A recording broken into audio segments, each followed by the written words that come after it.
सोचिए, एक ऐसी आग जिसने पूरे जापान को अपनी लपटों में समा लिया। शहर की इमारतें, सड़कें, पेड़ सब भस्म हो गया और कुछ ही सेकंडों में लाखों लोग राख हो गए। युद्ध अगर कुछ साल और चलता तो शायद पूरी दुनिया ही खत्म हो जाती। दोस्तों, यही है मानव इतिहास का सबसे भयानक अध्याय। लेकिन ये सब शुरू हुआ कैसे? इस कहानी की जड़ें छिपी है पहले विश्व युद्ध की राख में। जर्मनी हारा, शर्मिंदा हुआ और उसकी सेना में एक युवा सैनिक ये हार कभी भूल न सका। उसका नाम था एडोल्फ हिटलर। 1919 की शांति संधियों ने जर्मनी को इतना दबाया कि पूरा देश उबलती आग बन गया। और 1933 में जैसे ही सत्ता हिटलर के हाथों में आई, उसने कहा, जहां जहां की जमीन जर्मनी ने खोई, मैं सब वापस लाऊंगा। और फिर शुरू हुआ एक ऐसा सिलसिला जिसे रोकने की हिम्मत किसी देश में नहीं थी। 1 सितंबर 1939 सुबह 4:45 हिटलर ने अचानक पोलैंड पर हमला कर दिया। कुछ घंटों में लाखों जर्मन सैनिक पोलैंड में घुस गए। यही था वो पल जिसने पूरी दुनिया को 2 खतरनाक हिस्सों में बांट दिया। एलाइज बनाम axis. Allies Britain, France, America, Soviet union, चीन और हमारा भारत भी ब्रिटिश शासन के कारण इन्हीं के साथ था।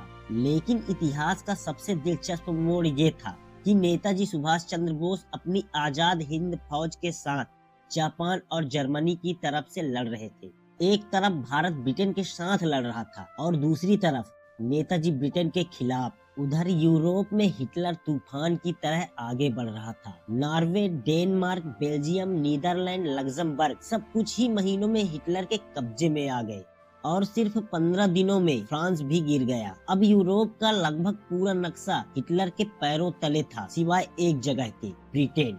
हिटलर ने ब्रिटेन पर हमला किया। आसमान महीनों तक आग के गोले उगलता रहा, लेकिन यहाँ हिटलर पहली बार हार गया और यहीं से कहानी मोड़ ले लेती है।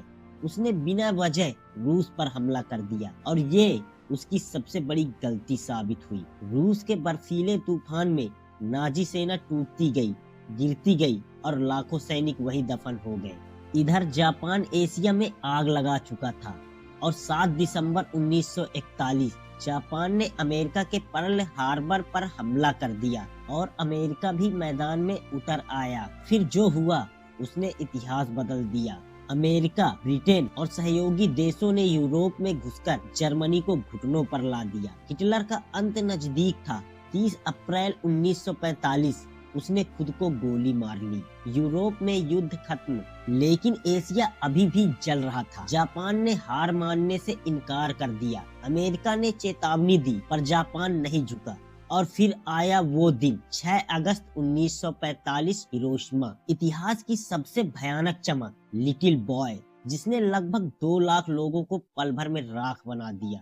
फिर 9 अगस्त 1945, नागासाकी। फैटमैन नाम का दूसरा परमाणु हमला, जिसने कुछ पलों में 74,000 से ज्यादा लोगों को भस्म कर दिया। आखिरकार इस भयानक मंजर के बाद युद्ध खत्म हुआ। जापान टूटा, जर्मनी बिखरा, ब्रिटेन कमजोर हो गया और इसी कमजोरी ने भारत की आजादी का रास्ता साफ किया। और इंसान ने सीख लिया, युद्ध किसी की जीत नहीं, पूरे मानव सभ्यता की हार है। आपके नजरिए से अगर जापान पर परमाणु हमला ना हुआ होता तो आज जापान कैसा होता?